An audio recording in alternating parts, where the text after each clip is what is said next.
तो इतनी ईमानदारी की बातें होती हैं, इतनी नैतिकता की बातें होती हैं, हम्म। तो हम लगातार एक भ्रष्टाचारी देश के रूप में दुनिया में क्यों स्थापित होते जा रहे हैं? क्या कारण है इसका? जिस तरह मछली मछली कब पानी पी लेती है, आप पता नहीं लगा सकते। उसी तरह सरकारी अफसर कब घूस ले लेता है, घूस को उत्कोच लिखते हैं, सरकारी अफसर कब उत्कोच ले लेता है, वो भी आप नहीं पता लगा सकते। देश में भ्रष्टाचार का बहुत जबरदस्त माहौल है। करप्शन का माहौल इतना है जिसकी कोई सीमा नहीं है। ये एक ऐसी सरकार है, इसका दिया गया हर आंकड़ा संदिग्ध है। कभी सत्ता को इतना नीचे जाते हुए, इतना हल्कापन करते हुए, इतनी झूठी बातें करते हुए, आपने कभी किसी प्रधानमंत्री को देखा है इससे पहले? उनका मानना है कि हम मुतवातिर प्रचार करेंगे और हर चीज को मैनेज करेंगे। एक बार जब आपने मीडिया को प्रबंधित कर लिया, तो आपको अपनी झूठी खुशनुमा कहानी चलाने का लगातार दिन रात उसकी सुविधा प्राप्त होगी। अब इन यूट्यूबर्स का नंबर कब लगेगा आपके हिसाब से? सरकार के विरोध में कुछ कहना, फॉल्स नैरेटिव चलाना होगा। क्या लग रहा है कि देश चुपचाप स्वीकार कर लेगा इसको? नमस्कार, मैं हूं संजय शर्मा, आप देख रहे हैं 4 पीएम न्यूज़ नेटवर्क। मैं क्षमा चाह रहा हूं, आपको आज मेरी आवाज़ बहुत खराब रूप में आप तक पहुंच पा रही होगी। दरअसल 3 दिन से बहुत तेज़ बुखार था, मैं लाइव अपनी डिबेट भी नहीं कर पा रहा था, लेकिन एक वीडियो में कोशिश कर रहा था, डॉक्टर ने कहा कि बेड रेस्ट करिए, लेकिन मुझे लगता है कि लगातार अगर बिस्तर पे लेटे रहो तो तबीयत और ख़राब हो जाती है, तो मैंने कहा एक वीडियो तो कम से कम मैं बोलूँ। तो आज थोड़ी आवाज़ को आप एडजस्ट कर लीजिएगा, आवाज़ आज उतनी अच्छी निकल नहीं रही है, क्योंकि बुखार भी तेज़ है इस समय। तो मैं बात करूँगा, आज सुबह खबर आई थी, उसमें लिखा था कि भारत की सूची में जो भ्रष्टाचार के मामले में दुनिया में भारत लगातार बढ़ता जा रहा है, मतलब उसके पायदान आगे बढ़ते जा रहे हैं। हम एक भ्रष्टाचारी देश के रूप में स्थापित होते जा रहे हैं और जो पायदान था पहला, हम उससे लगातार हमारा मामला बढ़ रहा है। तो मुझे लगा ये कैसे हो सकता है जब प्रधानमंत्री जी इतनी नैतिकता की बातें कहते हैं मैं ना खाऊँगा, ना खाने दूँगा। गोदी मीडिया इस तरह की तमाम बड़ी-बड़ी बातें दिखाता रहता है, तो ऐसा कैसे हो सकता है? फिर मुझे याद आया कि प्रधानमंत्री जी तो ये भी कहते थे, महाराष्ट्र में उन्होंने कहा कि जो उन्होंने 70,000 करोड़ की बेईमानी करी है, ये मोदी की गारंटी है कि वो जेल में चक्की पीसेंगे और 24 घंटे बाद वो डिप्टी सीएम बन जाते हैं। जिन नीतीश कुमार को पानी पी-पी के गाली दे रहे थे, वो साथ में आ जाते हैं, तमाम बातें हैं। तो मैंने प्रोफ़ेसर अभय दुबे जी से बात करने की अनुमति माँगी और इस विषय पे मैंने उनसे बात करी। देश के जाना-माने पत्रकार हैं अभय दुबे जी, आप देश के बड़े-बड़े टीवी चैनलों में आप उनको देखते रहते हैं, कई किताबें लिखी हैं, बहुत बड़ा अनुभव है, तो आज बहुत शानदार बातचीत की है मैंने। पूरी बातचीत सुनेंगे तो मुझे अच्छा लगेगा कि कम से कम बीमारी में मैंने जो मेहनत की, उसका सिला मिला और रिक्वेस्ट है चैनल को जॉइन भी कीजिएगा, सब्सक्राइब भी करिएगा। चलते हैं सीधा अभय दुबे जी के पास। स्वागत है अभय दुबे जी आपका। जी, आवाज़ मेरी आज आपसे कम्फ़र्ट नहीं हो पा रही है। कोई बात बजट आ रहा है और कहा जाएगा फिर लंबी-लंबी बातें होंगी कि देश बहुत तरक्की कर रहा है, हम आर्थिक रूप से बहुत आगे बढ़ रहे हैं, लेकिन फिर एक एजेंसी की रिपोर्ट आई है कि हम लोग भ्रष्टाचार के मामले में हमारा देश और नीचे पहुँचा है। मानव सूचकांक में हम लोग लगातार गिर रहे हैं। तो इतनी ईमानदारी की बातें होती हैं, इतनी नैतिकता की बातें होती हैं, नहीं। तो हम लगातार एक भ्रष्टाचारी देश के रूप में दुनिया में क्यों स्थापित होते जा रहे हैं? क्या कारण है इसका? संजय जी, दो तरह के भ्रष्टाचार होते हैं आमतौर पर। एक भ्रष्टाचार वो होता है जो कि निचले स्तर पर, बाबू के स्तर पर, पुलिस थानेदार के स्तर पर होता है, जिससे आम जनता का सीधा ताल्लुक होता है और आम जनता को रोजमर्रा की जिंदगी में बार बार पैसे चुकाकर अपने काम करवाने पड़ते हैं।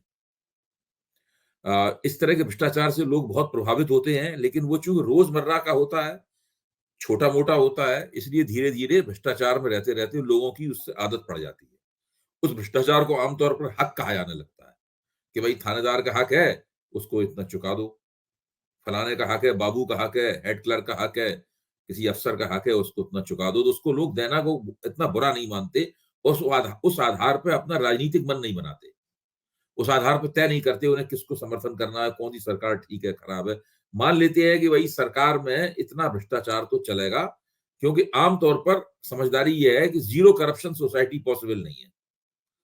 वो चाणक्य के जमाने में 2500 साल पहले भी संभव नहीं थी। चाणक्य ने लिखा है अपने उसमें अर्थशास्त्र में कि जिस तरह मछली कब पानी पी लेती है आप पता नहीं लगा सकते, उसी तरह सरकारी अफसर कब घूस ले लेता है, घूस को उत्कोच लिखते हैं, सरकारी अफसर कब उत्कोच ले लेता है वो भी आप नहीं पता लगा सकते। और ये चंद्रगुप्त मौर्य के जमाने में की स्थिति थी।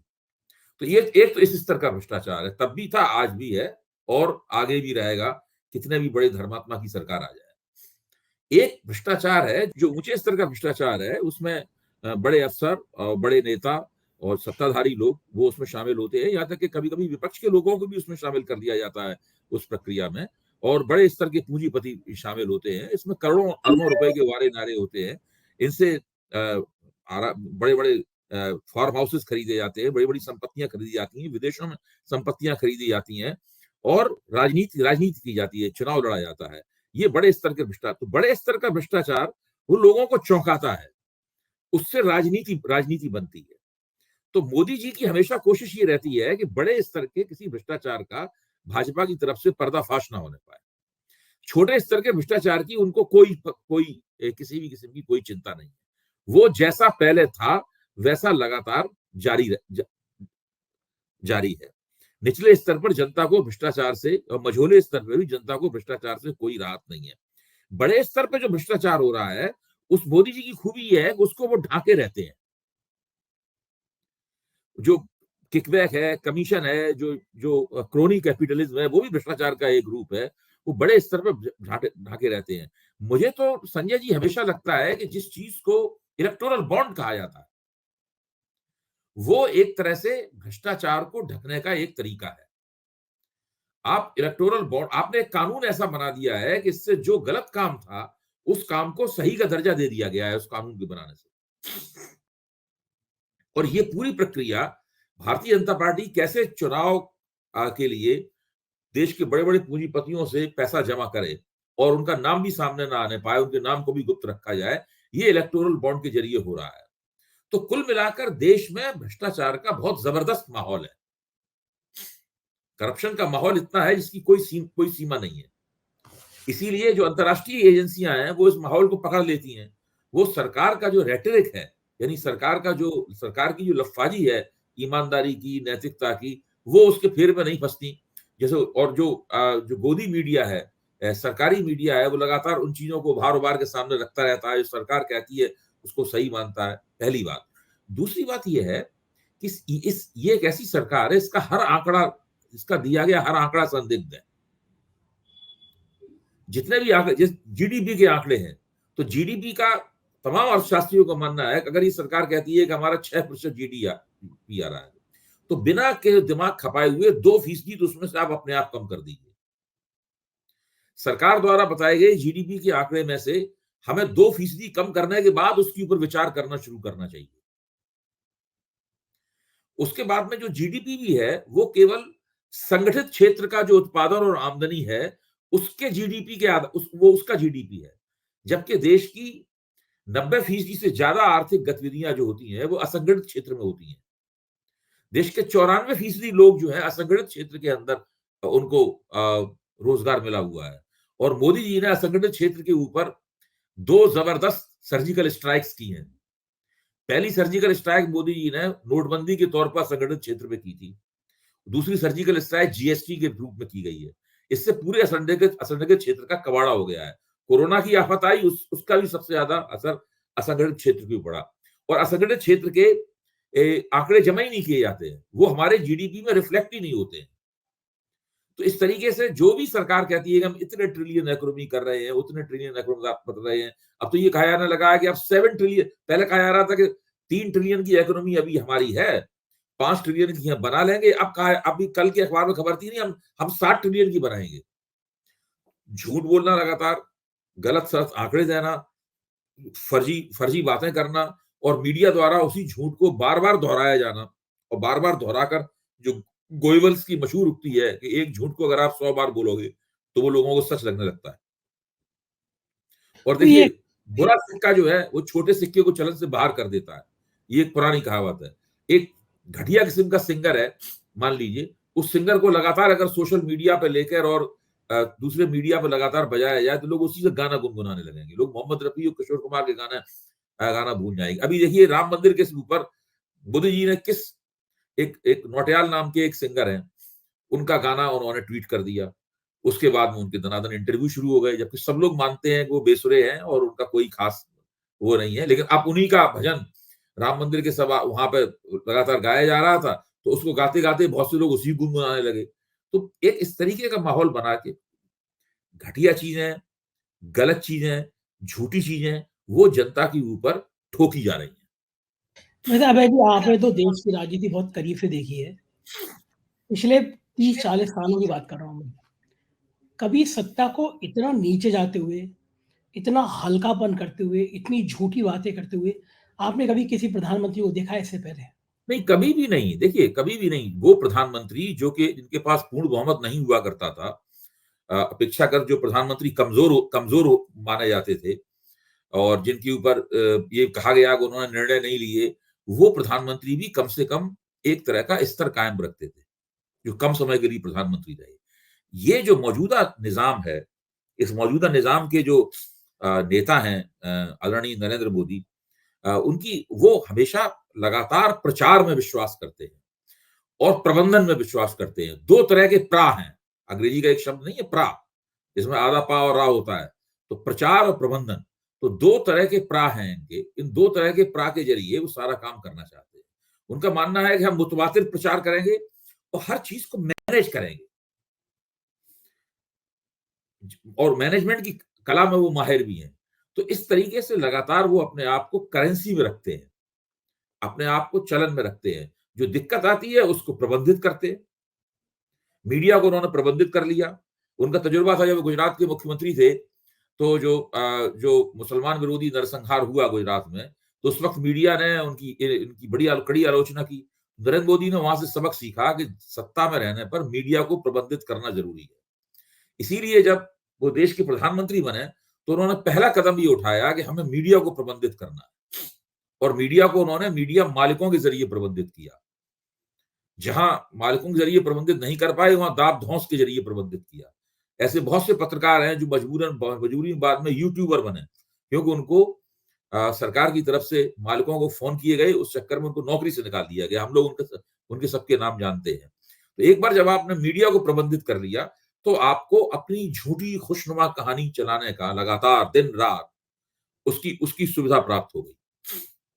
तो ये सरकार जो कुछ इस सरकार की स्तरहीनता है, वो इससे छिप जाती है। तो अभय जी, अब इन यूट्यूबर्स का नंबर कब लगेगा आपके हिसाब से? देखिए, मुझे तो लगता है कि सरकार दो अगर मई में मोदी जी फिर से चुनाव जीत जाते हैं और प्रधानमंत्री बन जाते हैं, उसके बाद में बड़े पैमाने पे कोशिश होगी कि सोशल मीडिया को किस तरह कंट्रोल किया जाए और उसके लिए कुछ खास तरह के कानून बनाए जाएँगे।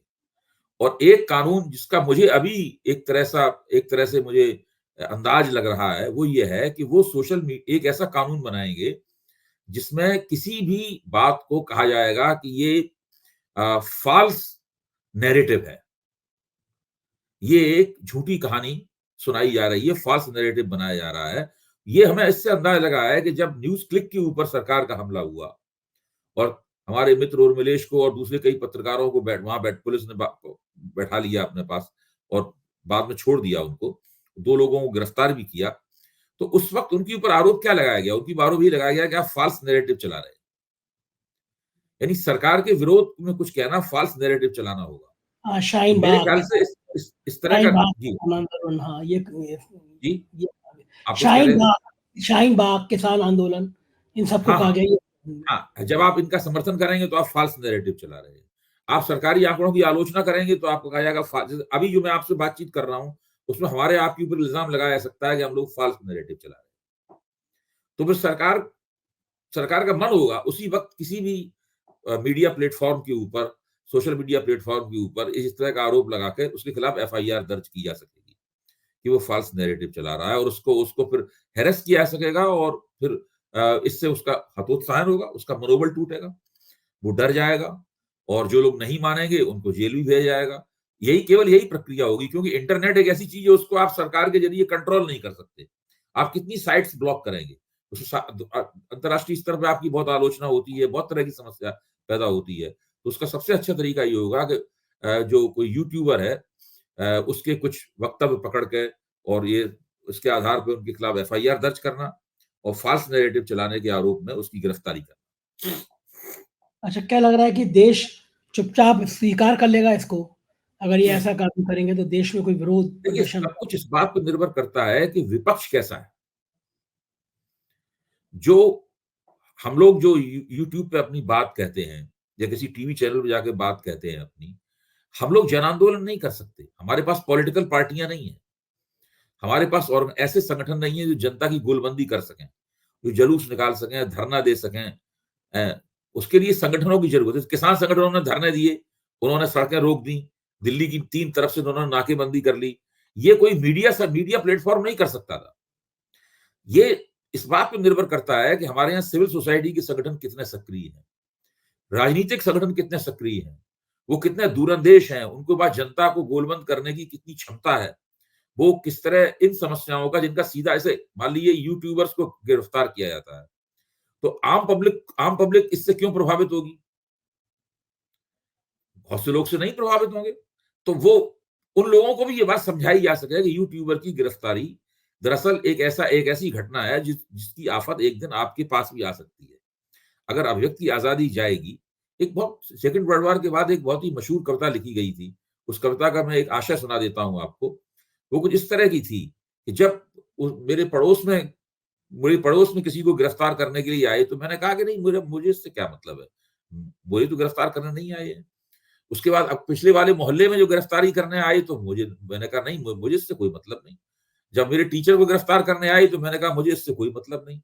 इसी तरीके से गिरफ्तारियां होती रही और मैं कहता रहा कि मुझे इससे कोई मतलब नहीं। एक दिन जब वो मुझे गिरफ्तार करने के लिए आए तो फिर मेरा बचाव करने के लिए, मेरे पक्ष में खड़ा करने के लिए कोई बचा ही नहीं था। तो फिर ये स्थिति बाद में बनती है इस तरह की। इन चीजों को जनता के बीच में ले जाना। और देखिए, एक बार याद कीजिए, राजीव गांधी की सरकार थी तो वो बिहार प्रेस बिल, कांग्रेस की सरकार वहां पर बिहार प्रेस बिल लाई थी।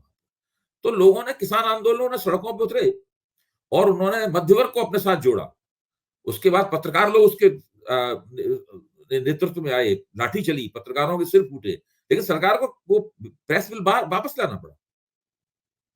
तो जब तक इस तरह से नहीं किया जाता है तब तक पत्रकारों की अभिव्यक्ति आजादी की रक्षा भी नहीं की जा पाएगी। जो मौजूदा माहौल है देश का, जो एक तरफ धर्म के नाम पे उन्माद पैदा किया जा रहा है, एक नई नई पीढ़ी तैयार कर दी गई है इस उन्माद के नाम पर। इस माहौल में कोई ह्यूमन राइट्स की या अधिकारों की बात कर पाएगा? मैं अब देखिए, बीजेपी बहुत मजबूत पार्टी है, उसको बहुत वोट मिलते हैं, वो सब बातें ठीक हैं।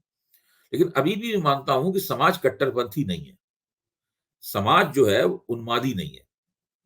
इसका एक छोटा प्रतिशत है जो पहले के मुकाबले थोड़ा बढ़ गया है। आज से 25-30 साल पहले वो प्रतिशत छोटा था, अब वो प्रतिशत थोड़ा बढ़ गया है। लेकिन अभी भी जो समाज का, मैं मानता हूं कि 75 से 80% हिस्सा ऐसा है जो कि उन्मादी नहीं है, कट्टरपंथी नहीं है। वो एक उदार समाज चाहता है, वो एक सहनशील समाज चाहता है, वो दोस्ताने में रहना चाहता है, वो झगड़ा फसाद नहीं चाहता है, वो गाली गलौज नहीं चाहता है। वो चाहता है कि सब लोग मिलजुल कर रहें। वो देश प्रेमी है। वो अपने धर्म से भी प्रेम करता है, वो अपने भगवान से भी प्रेम करता है। वो राष्ट्रवादी भी है, वो देश की सुरक्षा भी चाहता है, वो राजनीतिक स्थिरता भी चाहता है। हो सकता है वो मोदी जी को वोट भी देता हो। तो मोदी जी को वोट देने वाले सभी लोग कट्टरपंथी हैं, उन्मादी हैं, ये मानना भी उचित नहीं है। क्योंकि बहुत से लोग इस मोदी जी को इसलिए वोट देते हैं कि भाई दूसरा कोई नेता दिख नहीं रहा है। वो टीना फैक्टर भी काम करता है उनके, there is no alternative factor भी काम कर, विकल्पहीनता का चक्कर भी है।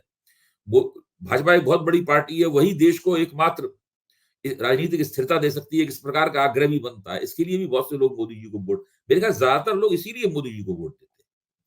तो वो लोग कट्टरपंथी और उन्मादी नहीं है। इसलिए ये मानना उचित नहीं होगा कि सारे के सारे लोग मोदी जी की पार्टी की जो कट्टरपंथी और उन्मादी हरकतें हैं, सारे के सारे लोग उनका समर्थन करते हैं। एक और भ्रम फैलाया जा रहा है कि अकेला राहुल क्या कर लेंगे, नीतीश चले गए तो अब अकेले राहुल क्या कर लेंगे? आप क्या इस कथन से सहमत हैं कि अकेले राहुल अब क्या कर लेंगे, या राहुल में जान बची है, इंडिया गठबंधन में जान बची है? देखिए, जिन इलाकों में कांग्रेस के पास जनाधार है, संगठन है, जहां कांग्रेस मजबूत है, जहां भाजपा को चुनौती देने की वो स्थिति में है, वहां वहां जब राहुल के नेतृत्व में ये न्याय यात्रा जाएगी, वहां कांग्रेस को उसका लाभ होगा। इस असम में राहुल गांधी ने जो किया, मैं ये मानता हूं कि वहां भारतीय जनता पार्टी को राहुल की न्याय यात्रा से चुनौती और ज्यादा बढ़ी और मजबूत हुई है। असम में राहुल जो है वो कांग्रेस भारतीय जनता पार्टी से राहुल की कांग्रेस सीटें छीन सकती है। मैं ये भी मानता हूं कि बिहार में नीतीश कुमार जरूर चले गए हैं नरेंद्र मोदी के पास, लेकिन अभी भी वामपंथी दल हैं, कांग्रेस है और राष्ट्रीय जनता दल है। ये सब मिलकर काफी मजबूती के साथ में भारतीय जनता पार्टी का मुकाबला करेंगे और बहुत ज्यादा संभावना है कि इस बार एनडीए वहां पर पिछली बार की तरह 39 सीटें न जीत पाए, यहां भी नुकसान हो सकता है। फिर जिन इलाकों में अभी अभी कांग्रेस हारी है 3 प्रदेशों में, वहां देखिए कांग्रेस को 40-41% वोट मिला है। इतना वोट कम नहीं होता है। जब राहुल गांधी वहां से गुजरेंगे और वहां पर अपना हस्तक्षेप करेंगे या कांग्रेस वहां तैयारी अच्छी तरह लड़ेगी, तो मैं ये नहीं मानता हूं कि बहुत ही मैकेनिकली यांत्रिक रूप से 2019 का नतीजा वहां पे फिर से दोहराया जाएगा। हो सकता, ये नहीं कह रहा हूं कि भाजपा को ये लोग चुनाव हरा देंगे, लेकिन कुछ सीटें भाजपा से हर जगह छीनी जा सकती हैं। स्थानीय स्तर की परिस्थितियां भी हमेशा एक सी नहीं रहती हैं, वो भी इधर उधर होती रहती हैं। उनके आधार पे भी विपक्ष को बहुत फायदा मिल सकता है। तो कोई भी चुनाव जब तक जीत ना लिया जाए, उसको पहले से उसकी कोई भविष्यवाणी नहीं की जा सकती कि ये तो ऐसा ही होगा, मतलब ऐसा नहीं। अच्छा, क्या लग रहा है आपको इन परिस्थितियों में कांग्रेस क्या 125 सीटें ला पाएगी लोकसभा में, अगर आज के हालात का पैमाना माने? ये कहना मुश्किल है कि 125 सीटें ला पाएगी, लेकिन कांग्रेस की कोशिश है कि वो एक तो दक्षिण भारत को केंद्रित करे, पूर्वी भारत पे केंद्र करे। राहुल गांधी ने असम में इतना सारा समय इसीलिए नहीं दिया। पूर्वी भारत पे केंद्रित करे, दक्षिण भारत पे केंद्रित करे और कोशिश करे कि उसकी सीटें 100 और 100 से थोड़ी ऊपर पहुंचे। मुझे कांग्रेस लगता है कि मुझे कांग्रेस का ये लक्ष्य लगता है। अच्छा भाई जी, अगर कांग्रेस की सीटें 125 तक पहुंच गई, तो फिर देश की पॉलिटिक्स या देश में राजनीतिक सीटों की आप क्या आकलन कर रहे हैं? फिर किस पार्टी को, एनडीए को या बीजेपी को कितनी सीटें पहुंच सकती हैं अगर कांग्रेस 125 तक पहुंच जाती है? देखिए, कांग्रेस को 125 सीटें मिलती हैं तो वो किस इलाके से मिलती हैं इस पर निर्भर करता है सब चीजें। अगर कांग्रेस को दक्षिण भारत से ज्यादातर सीटें मिलती हैं, पूर्वी भारत से सीटें मिलेंगी, तो थोड़ा एनडीए की भाजपा की सीटें वहां थोड़ी कम होंगी। लेकिन पूर्वी भारत में तो कुल मिला के 25 सीटें आप समझ लीजिए पूरे नॉर्थ ईस्ट में है, पूरे उत्तर पूर्व में है, और 40 सीटें बिहार में। अगर बिहार को भी पूर्वी भारत का अंग समझें, तो कुल मिलाकर उत्तर पूर्व और बिहार को मिलाकर आप कह सकते हैं कि 65 सीटें हैं। आप बंगाल की सीटों को भी इसमें अगर जोड़ लें, आप बंगाल की सीटों को भी इसमें अगर जोड़ लें, तो आप कह सकते हैं कि 100 के करीब सीटें हैं। तो इन 100 सीटों में बंगाल में कांग्रेस को सीटें ज्यादा नहीं मिलेंगी, बंगाल में टीएमसी को सीटें मिलेंगी ज्यादा। तो जो भी संभावना है कांग्रेस को सीटें मिलने की, वो पूर्वी भारत से संभावना है और दक्षिण भारत संभावना है। अगर यहां से सीटें कांग्रेस ज्यादा जीतेगी, तो उसमें बीजेपी की सीटें ज्यादा कम नहीं होंगी। लेकिन अगर कांग्रेस राजस्थान में जीतेगी, छत्तीसगढ़ में जीतेगी, मध्य प्रदेश में जीतेगी, हिमाचल प्रदेश में जीतेगी, उत्तराखंड में कुछ सीट जीतती है कांग्रेस, गोवा में एक सीट जीतती है कांग्रेस, दिल्ली में अगर कांग्रेस आम आदमी पार्टी समझौता करके सीट जीतती है, अगर 2-3-4 सीटें 5 सीटें पंजाब में जीतती है, तो यहां पे अगर कांग्रेस सीट जीतेगी, तो उससे फिर वो इनके नंबर में डेंट करेगी। बिल्कुल ठीक बात है। देश में शायद ये होता हुआ भी नजर आएगा। बहुत बहुत शुक्रिया अभय जी, आपने हमें कीमती समय दिया, देश की राजनीति को विस्तार से समझाया। Thank you. तो ये थे अभय दुबे जी, बता रहे थे कि हमारा ईमानदारी में, नैतिकता में क्या हाल है, और ये भी चेतावनी दे रहे थे अगर मोदी जी दोबारा आए तो शायद हम जैसे यूट्यूबर्स की मुंह पे, जबान पे ताला लगाने की कोशिश की जाएगी। देखेंगे तब क्या होगा। हम तो लड़ेंगे, लड़ने वाला टेम्परामेंटल लड़ेंगे। आपको कैसी लगी बातचीत, अपनी राय से जरूर अवगत कराइएगा। शुक्रिया, थैंक यू।